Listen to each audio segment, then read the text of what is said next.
LeBron is reportedly trying to make this whole situation disappear from the internet, but his latest move may have created even more drama inside his own circle. During his podcast, he casually suggested the Lakers came up short because the roster simply didn't have enough talent, and that comment instantly set social media on fire. But things only get messier from here. Just wait until you hear what people close to the situation have been saying about Bronny's reaction behind the scenes. The confidence it takes to sit in a fancy multi-million-dollar podcast studio, sip expensive wine, and tell the world your co-workers weren't good enough to win a playoff series is honestly wild. On the May 21st episode of Mind the Game, LeBron James sat down with Steve Nash and delivered comments that many fans felt put his own team onto the spotlight. He looked Nash right in the eye and said this, "But ultimately, if we're being completely honest, we were out-talented." Then, just in case people misunderstood him, he followed it up with this, "But at the end of the day, we failed in talent. OKC, he just possessed so much more talent than us." Fans online couldn't believe it. LeBron spoke like he was just some random observer who happened to land on a struggling roster, while critics pointed out that he had a huge voice in shaping the team over the years. Many people quickly noticed something else. By publicly saying the squad lacked enough talent, he was also talking about a roster that included his own son. For 2 years, LeBron made no secret of wanting Bronny James to join him in the NBA. The Lakers organization reportedly made major decisions to make that vision happen, using a draft pick and a roster spot on a young player who had shot 26% from three-point range during his college season. Then, after things became difficult against Oklahoma City, LeBron's comments left many fans scratching their heads. To them, saying, "Yeah, we just don't have enough talent here," raised some uncomfortable questions. Critics blasted the situation, saying it looked like he was willing to distance himself from blame while accidentally putting attention on his own family member. Some fans felt the comments made Bronny look like a roster issue, and they couldn't believe how calmly everything was said. The reaction online was immediate, and the debate exploded across basketball circles. The circumstances surrounding the series only made the conversation even louder. The Lakers were already dealing with major problems because Luka Doncic had reportedly been sidelined by a serious grade 2 hamstring strain. Austin Reeves also missed 4 out of 6 games due to an oblique injury. With key players unavailable, many fans expected the team's veteran leader to take on even more responsibility and defend his short-handed teammates from criticism. Instead, critics argued that LeBron's comment sounded more like an attempt to separate himself from the disappointment. For longtime observers, that accusation wasn't exactly new, but what really grabbed attention was the timing. The podcast episode dropped at a moment when emotions were already running high, and that timing sparked even more debate. Then things took another turn. Lakers insider Joan Buha released an in-depth analysis that painted this entire podcast set. It was actually talent, and they were out-talented by OKC, and that was a not-so-veiled shot at the front office at the organization, and he's taken those before over the last few years. According to Buha, the comments appear to be a carefully crafted message aimed directly at the Lakers front office. The suggestion was that LeBron used the podcast to redirect criticism away from his own performances, music, and place more responsibility on management before the offseason had even begun. Those claims reportedly created serious tension behind the scenes. Reports suggested some people within the organization were frustrated because they had already made major sacrifices to support LeBron's goals and preserve harmony. After years of making moves that aligned with his wishes, hearing public comments about not having enough help reportedly rubbed some decision makers the wrong way. What was meant to be a podcast discussion suddenly became another source of controversy. But that's only part of the story because the debate surrounding how Bronny ended up with the Lakers has been just as intense. Critics have argued that LeBron's influence over the process was unlike anything fans had seen before. Some even joke that a legendary franchise seemed to be bending around the desires of one superstar and his inner circle. For nearly 2 years, LeBron openly talked about his dream of sharing the court with his son. Those comments became one of the biggest storylines in basketball and created non-stop speculation about the draft. Rival executives and fans alike knew that whichever team selected Bronny could potentially gain LeBron as well, making the entire process feel very unusual compared to a normal draft year. And according to numerous reports, Clutch Sports and Rich Paul were also heavily involved in shaping expectations around Bronny's future. Stories circulated that rival teams were informed about different possibilities if Bronny was selected by certain organizations. One report claimed teams were told that alternative paths, including opportunities overseas in Australia, remained options if circumstances didn't line up the way Bronny's camp preferred, and those reports added another layer of mystery and controversy to an already explosive situation.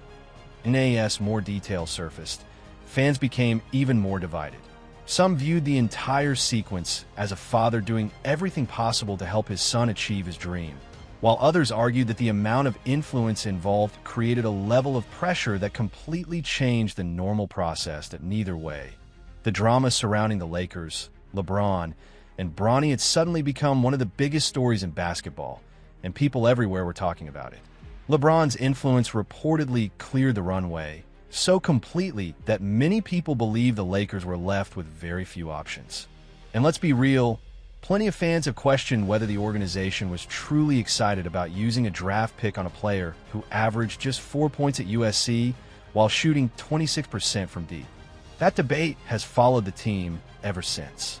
ESPN later released a report suggesting Lakers owner Jeannie Buss had serious frustrations behind the scenes.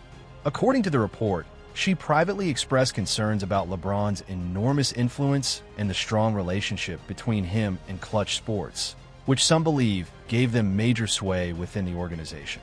Sources claimed she felt boxed in while negotiating a huge contract extension and understood that critics would immediately accuse the franchise of favoritism if Bronny joined the roster. The atmosphere reportedly became so tense that discussions about dramatic possibilities even surfaced behind closed doors. One report claimed Jeannie had, at one point, considered the idea of moving LeBron elsewhere just to escape the endless headlines, public pressure, and constant power struggles surrounding the team. The situation was said to be creating non-stop stress throughout the organization. What made it even more, according to reports, was the belief that Jeannie felt her efforts weren't being appreciated. Critics pointed to the irony of the situation. From their perspective, the organization had made difficult decisions to help make LeBron's dream a reality, only to later hear comments suggesting the team wasn't talented enough.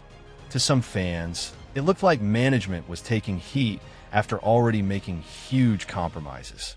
When you step back and look at the bigger picture, the controversy becomes even louder.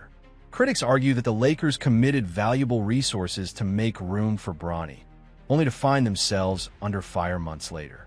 Some fans joke that LeBron wasn't just criticizing the same people who supported him, but also the people who helped create the opportunity for his son. But many analysts believe the biggest issue wasn't even the public comments. It was the impact those decisions had on the roster itself. By using the 55th pick and committing cap space, critics argue that the Lakers reduced their flexibility to address other needs. Some believe the team desperately needed experienced 3 and D wings and physical front court depth, especially after struggling against Oklahoma City in the playoffs. Several media personalities openly questioned the strategy. Doug Gotadal argued that Bronny was not yet ready to contribute consistently at the NBA level and suggested that LeBron's influence played a major role in making the situation happen. Meanwhile, Music Adam Finkelstein of 247 Sports pointed out that few players in league history have had as much impact over front office decisions as LeBron. According to him, this outcome had been building for years. Those critics argued that LeBron ultimately got exactly what he wanted, only to later point toward a lack of talent as the reason for failure. That contradiction became one of the biggest talking points among fans and analysts alike. But if the front office drama was intense, the statistical conversation surrounding Bronny sparked even more debate because many critics pointed directly to his production during the 2025-26 season and argued that LeBron's comments about talent levels unintentionally included his own son. Looking strictly at the numbers, Bronny averaged 2.9 points, 0.5 rebounds, and 1.2 assists across 42 games during the season. He played just 8.9 minutes per contest, mainly appearing in limited stretches. Those figures quickly became ammunition for critics who questioned whether he was ready for a larger role. Early in the season, the coaching staff attempted to give him more opportunities. During one game against the Minnesota Timberwolves, Bronny played 5 minutes but finished without recording a point, assist, or rebound. Critics seized on the performance, while supporters argued that judging any young player based on one game was unfair. Still, the moment fueled even more conversations online. Many observers also pointed back to his college numbers at USC. During his lone season, Bronny averaged 4.8 points, 2.8 rebounds, and 2.1 assists while shooting 36.6% from the field and 26.7% from beyond the arc.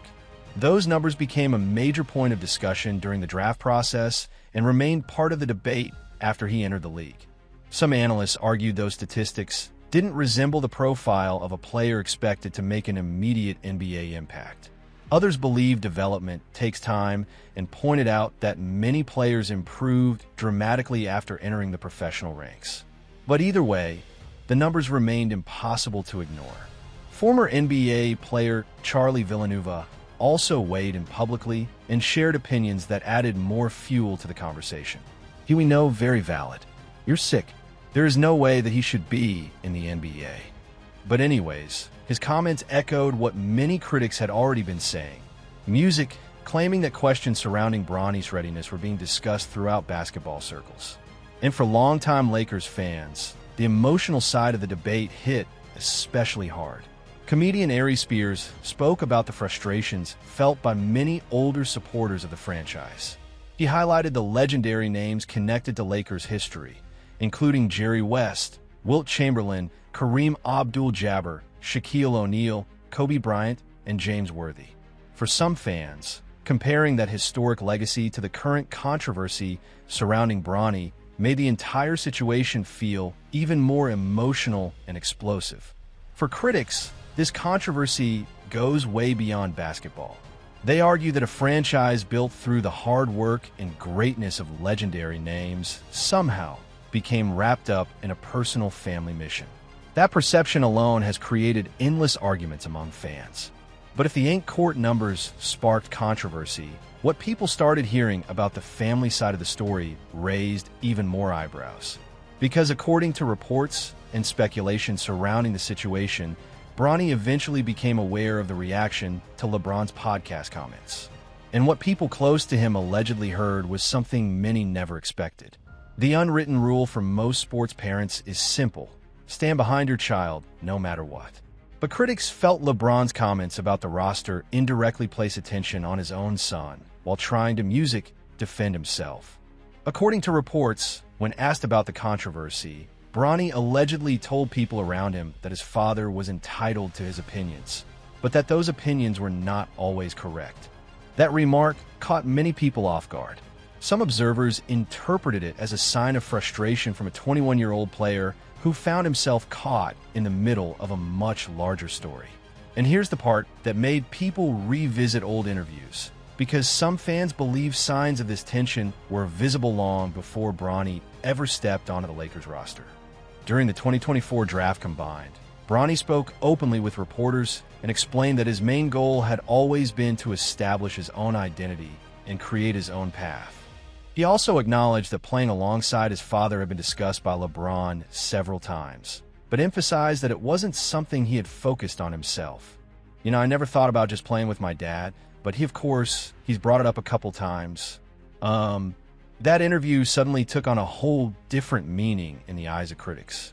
Some interpreted his words as proof that he wanted to develop naturally, whether that meant staying at USC longer or taking a more traditional route toward the NBA.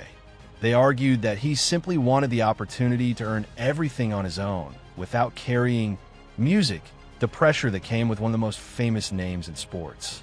What made the situation even more complicated was the impossible position Bronny appeared to be in. Critics pointed out that while he was trying to adjust to life in the NBA and dealing with growing pains on the court, LeBron was publicly discussing the team's lack of talent. To many fans, that combination created an uncomfortable contradiction and put even more attention on the young guard. Some observers argued that the pressure surrounding Bronny had become overwhelming. They believed every rough game and every mistake was being magnified because of the larger story surrounding his father. For a young player trying to find his footing, the spotlight felt impossible to escape. And then another layer entered the picture. Because LeBron's media empire has expanded far beyond basketball.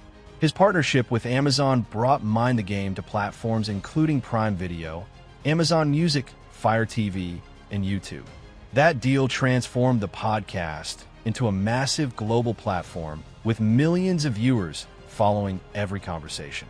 As a result, critics argued that comments made on the show carried much greater weight than casual locker room discussions. To them, when LeBron talked about the roster lacking talent, it wasn't just a conversation between friends. It became a headline capable of shaping public opinion across the basketball world. The show's mission statement itself became part of the debate. Promotional material explained that the program allows LeBron to control his narrative and provide his own perspective beyond traditional media coverage. Supporters viewed that as a smart business move, while critics claimed it gave him another powerful tool to influence how his legacy is remembered. Some commentators argued that protecting his image has always been a major priority for LeBron. In their view, if criticism landed on other people around him in the process, that was simply an unfortunate consequence of operating at such a massive level of fame and influence. Those opinions only added more fuel to the discussion. Skip Biss had previously made similar arguments, and many critics pointed back to those comments as this latest controversy unfolded. He is now, hands down, the all-time music greatest master media manipulator in the history of all of sports. They believe the business structure surrounding LeBron's media ventures helped explain why tensions inside the family were reportedly becoming more noticeable behind closed doors. From that perspective, some observers claim Bronny was finally beginning to realize that he had become part of a much bigger picture. Critics argued that his role wasn't just about basketball, but about helping fulfill a larger vision connected to his father's legacy and career goals. Whether fair or unfair, that perception became one of the most talked about parts of the entire story. And for people who have followed LeBron throughout his career, they say this isn't a brand new pattern. Critics argue that he has spent nearly 2 decades mastering the art of controlling narratives and reshaping conversations whenever adversity strikes. They point to earlier chapters of his career as examples. One moment that frequently gets brought up is the 2011 NBA Finals. LeBron's Miami Heat super team fell to Dirk Nowitzki and the Dallas Mavericks in one of the most shocking championship upsets in league history. Many analysts and critics at the time questioned his performances during that series. And ever since then, debates about image, leadership, and accountability have followed him everywhere. Those conversations years later are once again taking center stage. During the 2011 NBA Finals, LeBron averaged 17.8 points per game, and critics have spent years pointing to his struggles in fourth quarters during that series. But after the disappointing finish, many fans expected a stronger sense of accountability. Instead, some people felt his comments afterward came across as combative toward critics and frustrated supporters. Observers have traced that same attitude back to the summer of 2010, when LeBron turned his free agency announcement into one of the biggest television events in sports history. The decision shocked Cleveland fans and ended with him revealing that he was taking his talents to South Beach. For many people in Ohio, the moment felt like a public heartbreak that they have never forgotten. Even Michael Jordan later reflected on the super team era and suggested that, in hindsight, he never would have called up rivals like Larry Bird or Magic Johnson to join forces on one team. Jordan emphasized competition and building through battles rather than assembling overwhelming talent. Just hindsight, I would have never, called up Larry, called up Magic and say, hey, let's get together and play on one team. Music mean that's in all honesty, I was trying to beat those guys. Those comments quickly became part of the endless comparisons between the two legends. Then came another controversial chapter. After LeBron left Cleveland, the Cavaliers suffered a crushing 55-point loss against the Lakers, the worst defeat in franchise history at the time. Shortly afterward, LeBron posted on social media, writing, "Crazy karma is a get you every time. It's not good to wish bad on anybody. God sees everything." The message immediately sparked backlash, with many believing it was aimed at his former team. Critics have often argued that LeBron has a tendency to present himself as the misunderstood figure in difficult situations. That accusation resurfaced again during the 2015-16 season with former Cavaliers head coach David Blatt. Blatt had guided Cleveland to a 30-11 record in first place in the Eastern Conference, yet he was unexpectedly dismissed midway through the season. The move shocked the basketball world because coaches leading their conference are rarely fired. Reports at the time suggested LeBron and Rich Paul strongly supported replacing Black with Tyronn Lue. Critics claimed LeBron's influence over the organization had become enormous, with some even accusing him of operating with unprecedented authority inside the franchise. Throughout his career, many observers have pointed to LeBron's contract structure as another example of that influence. By signing shorter deals with player options, critics argue that he places constant pressure on organizations to remain aggressive and prioritize immediate success. That approach has often led teams to sacrifice young talent and future draft assets in exchange for veteran help. The Lakers themselves have experienced some of those consequences. Over the years, players like Brandon Ingram, Lonzo Ball, Kyle Kuzma, and multiple draft picks were moved in efforts to maximize championship windows. Supporters viewed those decisions as necessary risks, while critics argued they left franchises vulnerable when things didn't go according to plan. One move that still generates heated debate is the Russell Westbrook trade. At the time, many believed adding another superstar would strengthen the Lakers. Instead, chemistry issues and roster imbalances created major challenges. As disappointment grew, critics once again questioned who should ultimately be held responsible for the outcome. And while LeBron has continued expanding his media empire and controlling his own messaging, reports suggest some people inside the Lakers organization have grown weary of the constant pressure surrounding superstar influence. According to various reports, certain executives have become increasingly focused on regaining more control over basketball decisions and protecting the franchise's long-term future. Some league observers believe these tensions could eventually lead to broader conversations throughout the NBA about the balance between superstar power and organizational authority. Teams across the league are watching closely because the relationship between elite players and front offices has become one of the most important issues in modern basketball. Critics argue that LeBron's recent comments about the team's lack of talent represent something bigger than one playoff series. To them, the debate is really about accountability and leadership. And when those discussions happen, comparisons to past legends always follow. Supporters of Michael Jordan frequently point to the battles against the Detroit Pistons in the late 1980s. They argue that Jordan responded to setbacks by pushing himself and his teammates harder rather than publicly criticizing the roster. According to those fans, Jordan embraced the blame and focused on improvement. Kobe Bryant supporters often make similar arguments. They point to difficult years when Kobe shared the court with players like Smoosh Parker and Kwame Brown, as well as the painful 2008 Finals loss against Boston. In public, Kobe repeatedly emphasized his own responsibility and his determination to find answers regardless of the talent surrounding him. Those examples have become central to debates about leadership styles. Critics claim LeBron's approach is very different. They argue that his massive media platforms allow him to separate his individual accomplishments from team disappointments, while teammates and management absorb much of the criticism. Supporters disagree, saying his openness simply gives fans direct access to his perspective.